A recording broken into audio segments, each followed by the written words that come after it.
आप देख रहे हैं लाइव बिहार। लाइव बिहार पर हर रोज एक वरिष्ठ पत्रकार के साथ एक खास मुद्दे पर बातचीत करने के लिए हम आपके सामने हाजिर होते हैं। तो हम एक बार फिर हाजिर हैं आपके साथ। मुद्दा है आज का कि आज ही के दिन देश का विभाजन हुआ था। 14 अगस्त को विभाजन विभीषिका दिवस के तौर पर मनाया जा रहा है। 2021 में देश के प्रधानमंत्री नरेंद्र मोदी ने यह घोषणा की थी कि अब 14 अगस्त को विभाजन विभीषिका दिवस के तौर पर मनाया जाएगा। आखिर इस विभाजन विभीषिका दिवस की बात क्यों आई? प्रधानमंत्री के मन में ये बात अगर आई तो इसके पीछे बात क्या थी और क्यों मनाना जरूरी है? बात तो यह भी है कि विभाजन के बाद जिन मुद्दों को लेकर विभाजन हुआ, क्या जो जिन समस्याओं को लेकर हुआ, क्या उन समस्याओं का हल हो गया? इन सब विषयों पर बातचीत करने के लिए हमारे साथ हैं वरिष्ठ पत्रकार कृष्णकांत ओझा जी। तो हम उनसे इस विषय पर बातचीत करने जा रहे हैं। तो सबसे पहले तो कृष्णकांत ओझा जी का बहुत स्वागत है लाइव बिहार के इस कार्यक्रम में। सबसे पहले तो मेरा सवाल यही है कि आखिर ये विभाजन विभीषिका दिवस की जरूरत क्यों पड़ी? नमस्कार अभिरंजन जी, आपने पूरे संदर्भों को बिंदुवार रख दिया आपने कि भारत का विभाजन हुआ। भारत का विभाजन तो कई बार हुआ, लेकिन जो हम कहते हैं राजनीतिक आज़ादी जब मिली तो एक एक्ट के तहत, इंडिया इंडिपेंडेंस एक्ट के तहत भारत को विभाजित किया गया। और विभाजित करने के बाद यहाँ जिस प्रकार के तांडव हुए थे, जो गवर्नमेंट के जो जितने उस समय के जो दस्तावेज हैं वो बताते हैं कि लगभग 7 लाख लोगों की जान गई थी। वो 5 से 10 लाख भी मैंने कही जाती है। हाँ, लगभग 7 लाख लोगों की जाने गई थी और बहुत सारे परिवार उजड़ गए थे। बरसात के दिनों में बिल्कुल मतलब त्राहिमाम मच गया था। उससे बहुत बड़ा अमानवीय घटना, नृशंस घटना इतिहास में शायद नहीं दिखाई पड़ता है। पश्चिम से इस तरफ आने में उस समय भीषण धूप और गर्मी का भी असर हुआ था। गर्मी, धूप, जाड़ा सब कुछ है और बहुत सारे लोग बीमारी ग्रस्त हुए, बीमारी के कारण भी मरे। तो ये पूरा एक बहुत बड़ी आबादी त्रस्त हुई। गलती किसकी थी? आखिर विभाजन हुआ कैसे? इस पर एक शोध की आवश्यकता थी। इतनी बड़ी दुर्घटना के बाद में कि आखिर किन कारणों से ये विभाजन हुआ और विभाजन को यहाँ के राजनेताओं ने स्वीकार किया या स्वीकार करने के लिए बाध्य हुए। उस समय की राजनीति में जो शीर्ष जो नेता थे, गांधी जी थे। गांधी जी जीवित थे। गांधी जी ने कहा था कि मेरे लाश पर ही भारत का विभाजन होगा, लेकिन गांधी जी देखते रह गए और भारत का विभाजन हो गया। जिस दिन भारत स्वतंत्र हो रहा था उस दिन गांधी जी बिल्कुल अंधेरे में जाकर के दुख, पश्चाताप कर रहे थे, विलाप कर रहे थे कि उनके आंखों के सामने भारत का विभाजन हो गया। इसका मतलब इन्हीं मजबूरियों के तहत गांधी जी ने इसे स्वीकार कर लिया होगा, लेकिन वो स्वीकार नहीं कर रहे थे।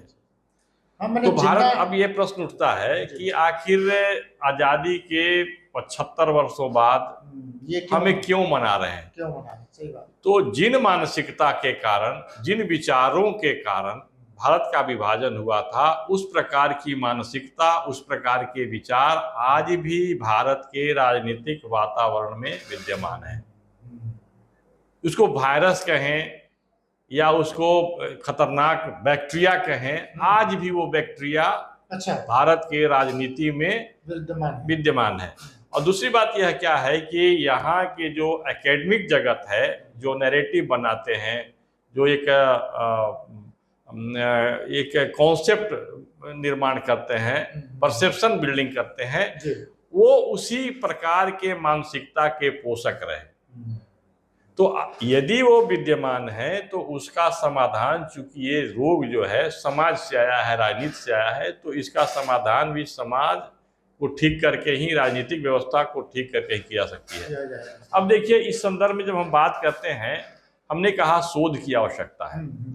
जैसे ही आप शोध की बात करेंगे तो उस समय में जो पत्र व्यवहार हुए होंगे राजनेताओं के बीच में, उसमें बड़े नेता थे, गांधी जी थे, सरदार पटेल थे, नेहरू थे, डॉक्टर राजेंद्र प्रसाद थे।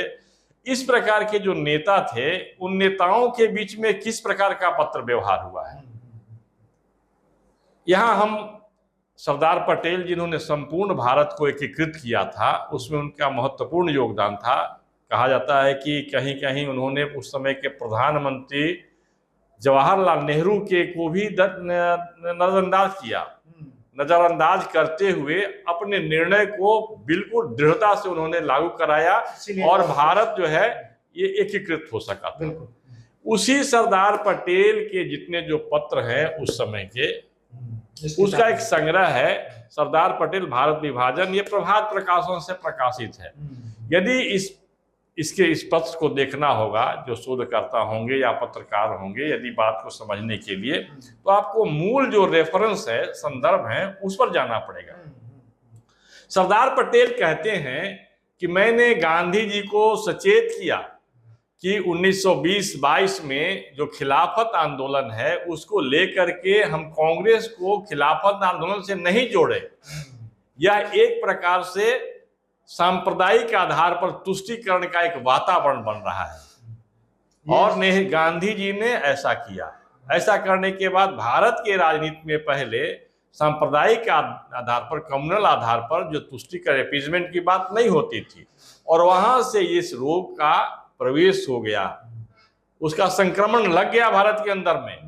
और लगने के बाद में उस समय में जो भारत के जो शिक्षा व्यवस्था थी उसको अंग्रेजों ने मैकेलियन पद्धति से या बहुत तरीके से उसको गढ़ करके ऐसा स्वरूप दिया कि अंग्रेजों का जो विचार था उसको हम जस्टिफाई कैसे कर सके, और उसके दूरगामी परिणाम थे। पहले यहाँ की भारत की संस्कृति के प्रति एक कह सकते हैं कि अपमान या अविश्वास का वातावरण बनाना। ये सपेरों का देश है, ये सपेरों का देश है। यहाँ जितने जो ज्ञान की परंपरा थी उसको बिल्कुल गौण करके यहाँ के जो स्वाभिमान था, आत्मविश्वास था, उसको रौंदने का प्रयास किया गया, उसे तोड़ने का प्रयास किया गया। और उसी दरमियान द्विराष्ट्र जो टू नेशन थ्योरी की बात की, जबकि भारत के अंदर में जो नेशन स्टेट नहीं था, भारत का राष्ट्र जो है वो दूसरा राष्ट्र था, एक सांस्कृतिक राष्ट्र था।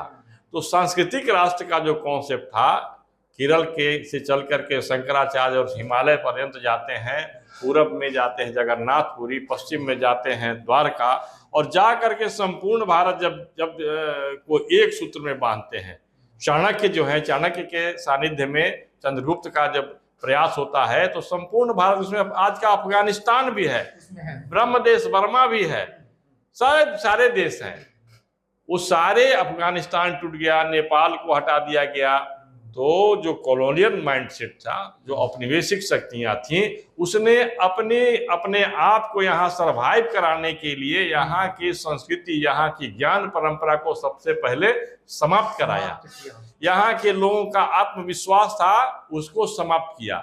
और समाप्त करने के बाद में ये राजनीतिक रूप से जो संगठित होते हैं, यहाँ जो औपनिवेशिक शक्तियां थी, जो अंग्रेज थे, उनके द्वारा जो अत्याचार किया जा रहा था, उसके विरोध में जब लोग संगठित होने लगे तो यहाँ बहुराष्ट्र की का सिद्धांत दिया गया। उसमें मैकेलियन पद्धति से पढ़े लिखे जो विद्वान थे वो, और जिसको कम्युनिस्ट कहते हैं वो, उन लोगों ने कहा कि भारत तो राष्ट्रों का समूह है। उन लोगों ने भाषा के आधार पर, पंथ के आधार पर, रीजन क्षेत्र के आधार पर कई राष्ट्रों का समूह है, जबकि भारत एक राष्ट्र था। और इस राष्ट्र को यहाँ के ग्रंथों में परिभाषित भी किया गया है। जैसे यहाँ के जो इतिहास है वो पुराणों में संरक्षित था। तो जो पश्चिम के जो विद्वान थे, जो अंग्रेजों द्वारा पोषित किए गए जो शिक्षण संस्थान थे, उन्होंने कहा कि पुराना इतिहास है ही नहीं, और उन्होंने अपने तरीके से हाइपोथेसिस, परिकल्पना को जोड़ करके और उसको इतिहास पढ़ना शुरू कर दिया। यदि पुराण की बात होती तो उसमें भारत राष्ट्र का परिभाषित किया गया है। उत्तरम यत् समुद्रस्य हिमाद्रिश्चैव दक्षिणम वर्षम तत् भारत नाम भारत तत्संधति। मतलब समुद्र से हिमालय पर्यंत जो भी क्षेत्र है वह भारत है। तो वहाँ एक राष्ट्र की तो बात हो रही है। वयम राष्ट्र जागृयाम, ये हमारा संपूर्ण राष्ट्र है, एक राष्ट्र है। और इसको जागृत करने के लिए जो ज्ञान संपन्न, जो प्रतिभा संपन्न जो समूह है, हमेशा लगे रहते हैं, अहर्निश लगे रहते हैं। और ये जो राष्ट्र था इसमें भेदभाव की बात नहीं थी, किसी को अपमानित करने की बात नहीं थी, किसी को नीचा दिखाने की बात नहीं थी। इसीलिए इसने उद्घोष किया सर्वे भवन्तु सुखिनः, विश्व बंधुत्व की बात की, वसुधैव कुटुंबकम, मतलब इस पृथ्वी पर रहने वाले सभी जो प्राणी हैं, सभी जो मानव हैं, एक दूसरे के कुटुंब हैं। जब कुटुंब की जब बात हम करते हैं तो वहां एक दूसरे को नीच काला और गोला का भेद कहाँ हो रहा है, नहीं हो रहा था।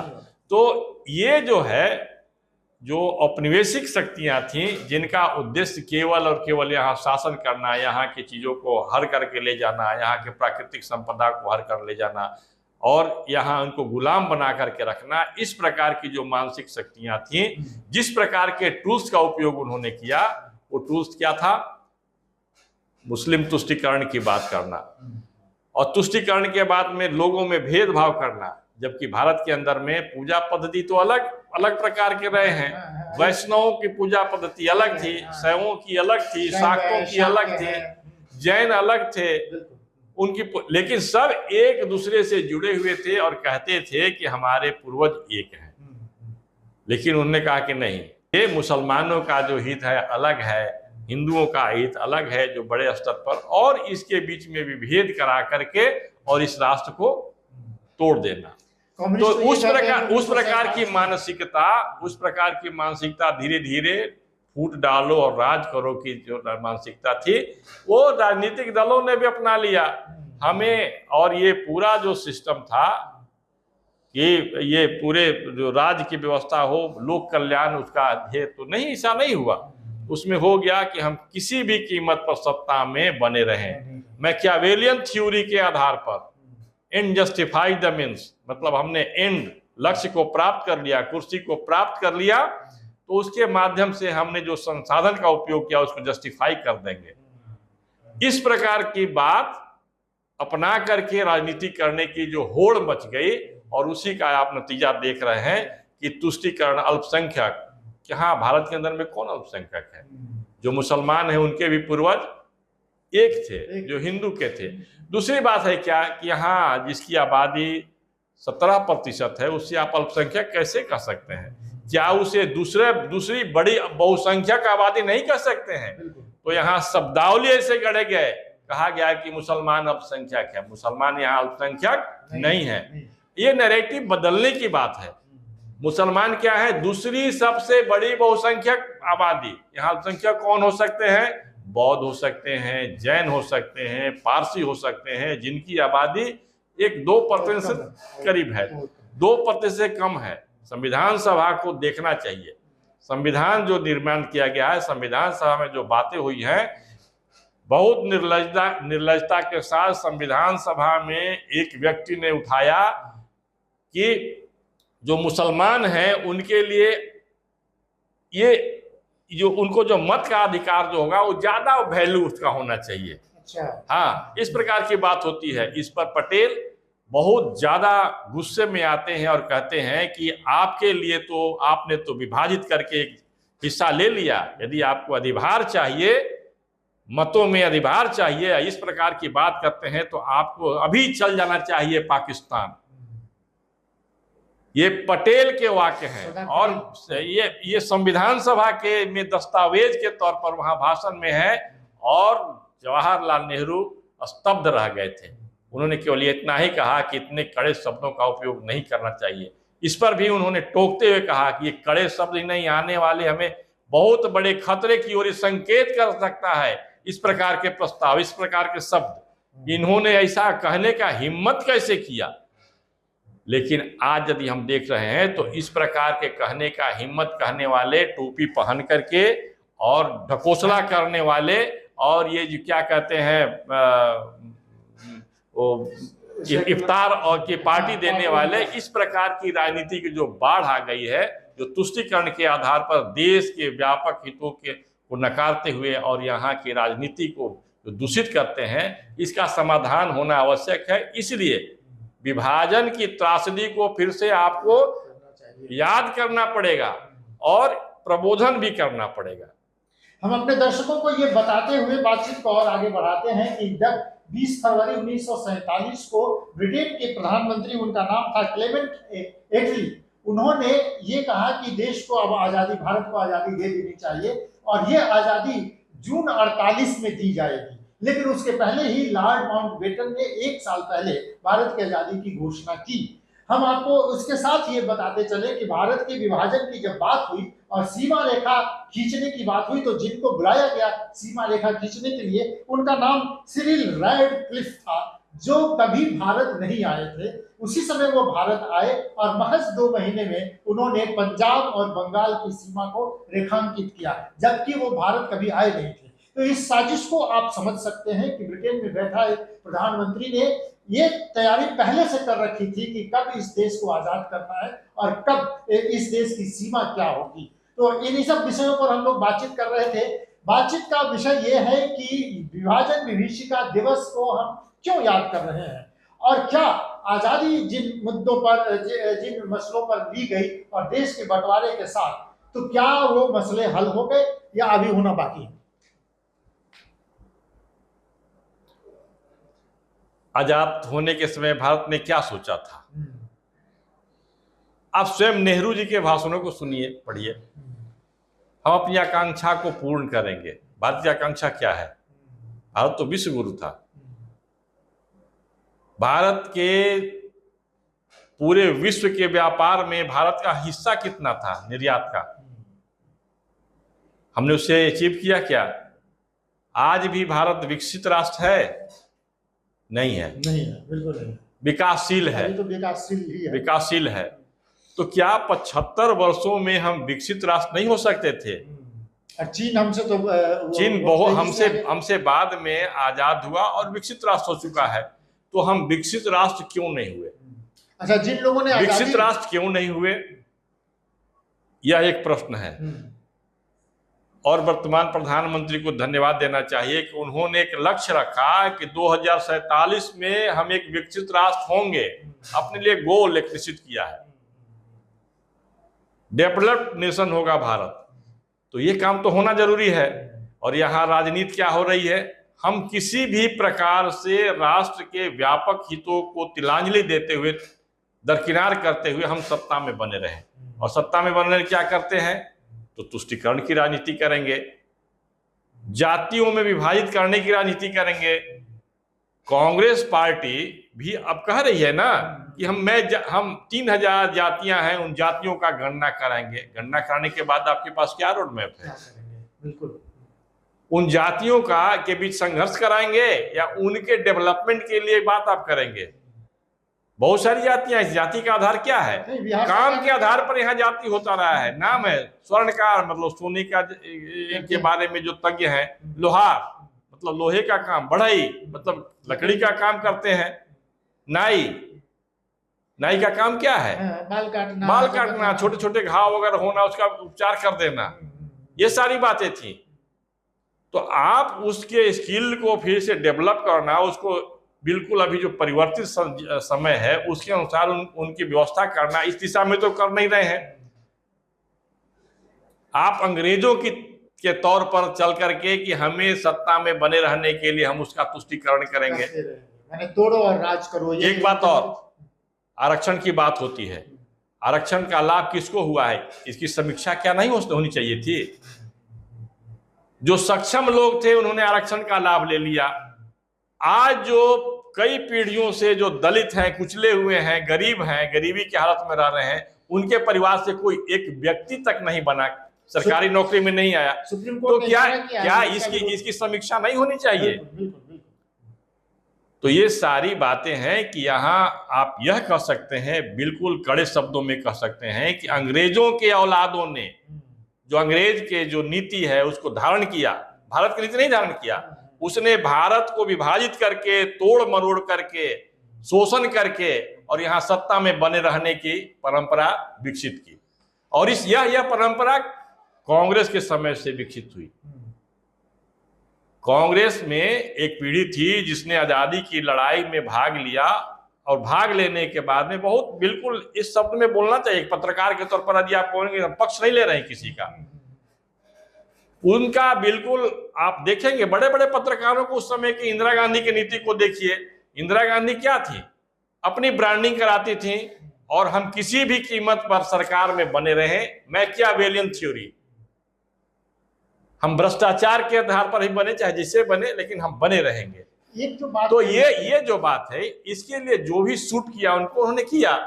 उनका धर्म एक ही था कि हम सत्ता में बने रहें। और ये जो बातें हैं, धीरे धीरे करके ये सिद्ध होकर के जो पहले विपक्ष में थे वैसे लोगों ने स्वीकार किया। इसमें क्या हुआ, परिवारवाद, कांग्रेस के परिवारवाद को मुलायम सिंह ने स्वीकार किया, लालू यादव ने स्वीकार किया, रामविलास पासवान ने स्वीकार किया। एक लाइन में अगर आप कहेंगे, डिफाइन करना चाहेंगे कि अगर ये समस्याएं हैं, मौजूद है अभी, भारत जिन उसको लेकर आजादी ली गई और जो बंटवारा हुआ, अगर उसको ठीक करना हो, भारत को सही राह पर चलना हो, तो किस राह पर चलना चाहिए? उसको ठीक करना है तो लोकमत परिष्कार करना होगा, क्योंकि भारत में लोकतांत्रिक व्यवस्था है। सभी व्यक्ति को ये बताना पड़ेगा कि तुम्हारे साथ किस प्रकार की बातें हुई हैं, चाहे वो मुसलमान हो चाहे हिंदू हो, सबको बताना होगा। जिस दिन लोग ये जान जाएंगे कि राजनीतिक प्रपंच के तहत, वो कॉलोनियल माइंडसेट के तहत, औपनिवेशिक मानसिकता के तहत यहाँ के राजनीतिज्ञ काम कर रहे हैं, जो अंग्रेज करते थे वो आज के राजनीतिक काम कर रहे हैं, समझ जाएंगे लोग, समस्या का समाधान हो गया। इसीलिए विभाजन की विभीषिका पर चर्चा, संगोष्ठी और लोगों को बताने की बात होनी चाहिए। तो चलिए, ये थी हमारी बातचीत कृष्णकांत ओझा जी से। वरिष्ठ पत्रकार कृष्णकांत ओझा बता रहे हैं कि देश को याद रखना पड़ेगा कि ये जो विभाजन की विभीषिका दिवस जो आज 14 अगस्त को हम मना रहे हैं, ये क्यों मना रहे हैं, इसका महत्व क्या है, और हमें किस राह पर चलना होगा कि ये देश एक बार फिर, जिसे सोने की चिड़िया कही जाती है, वो सोने की चिड़िया नहीं, सोने का शेर बन सके। हमारी ये बातचीत आपको कैसी लगी, ये हमें अपने कमेंट बॉक्स में कमेंट लिखकर जरूर हमें बताइए। और इस तरह का और बातचीत देखने के लिए हर रोज जुड़े रहिए लाइव बिहार के साथ, देखते रहिए लाइव बिहार। नमस्कार।